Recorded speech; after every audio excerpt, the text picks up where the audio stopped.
Globally, 2/3 of all agricultural land are not usable to grow crops. There is no such thing as a leather farm. Leather is a byproduct of the meat industry, and unfortunately we have many challenges in this world. That is one of them. People need to eat.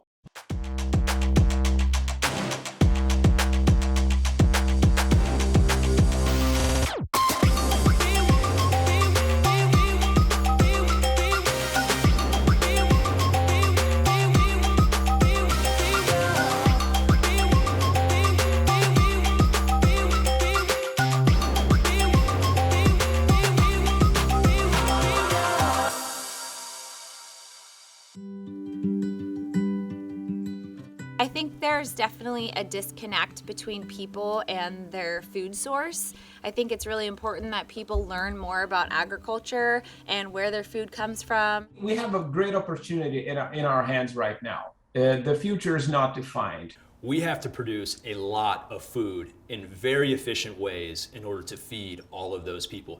And frankly, we've been doing it very well. If you look in the last couple decades, we've pulled millions of people globally out of poverty, and we've been able to feed them like humans never have in history. There are many different reasons as to why we use livestock, right? And people most often think of meat, but meat, in the case of cattle, for example, is just one of 400 products. I've heard people say that some feel that the sole purpose for that animal to be slaughtered is for their hide, which could not be any further from the truth. I mean, the reason that we raise livestock, whether it's beef cattle, pigs, sheep, we raise those cattle, the rancher, the farmer, the feeder, the processor, that is done primarily for meat consumption. I think that if you're an owner of a restaurant, or if you're a consumer in general, I think that you have, to a certain extent, an obligation to sustainability. I say that as a parent. I say that as a business owner. Sustainability comes into play when we talk about what our future looks like. And so if we're not worrying about it now, then we won't have it in the future.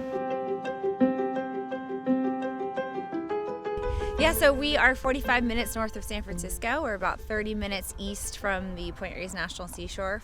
So I'm Melissa Daniels, and I have been ranching my entire life. I've been raising cattle since I could walk. It's really not a great place to grow crops here. It's just way too windy, it's way too steep.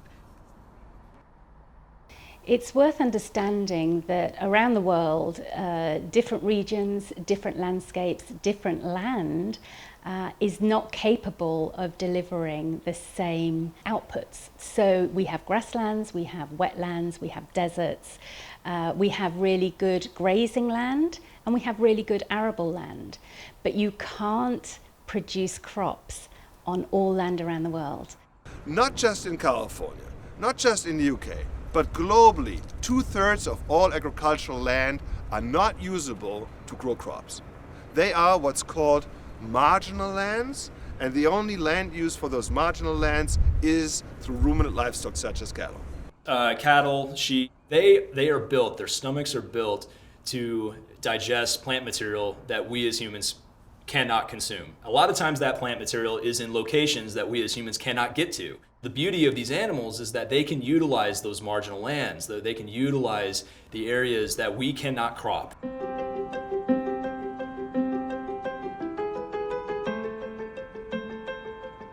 Here, in this area on the Somerset levels, the reason why we have to have livestock farms is because the ground is not suitable for growing crops.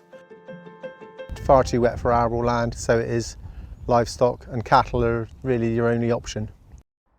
When we grow crops, we're taking nutrients out of the soil.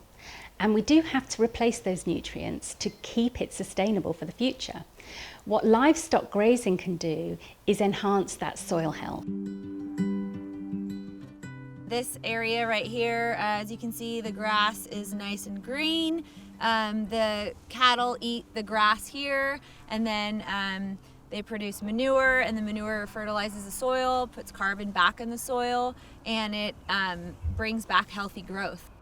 If you're only looking at one part of the cycle, you can understandably think that cattle are part of the problem. Cattle emit methane. Methane is a very potent greenhouse gas. It does contribute to warming. But if you don't understand the rest of that cycle and that rest of that system, then you're not really taking into account the full context of what is a natural cycle and a natural system. Using livestock is not a waste of a resource, it is making the best use of our limited resources. And that's what we've got to do in times of a global, growing human population with limited natural resources. There's no such thing as replacing leather. Leather at its heart is a recycling industry, and that's because there are not many uses for a cattle hide, especially outside of leather production purposes. A hide at best is worth about 3 to 5% of the value of the animal. At worst, it's worth nothing, and it goes into a landfill. Our goal is to limit what goes to the landfill. We're here to take care of our environment and to be stewards of the land and take care of our animals and try to utilize as much as we can.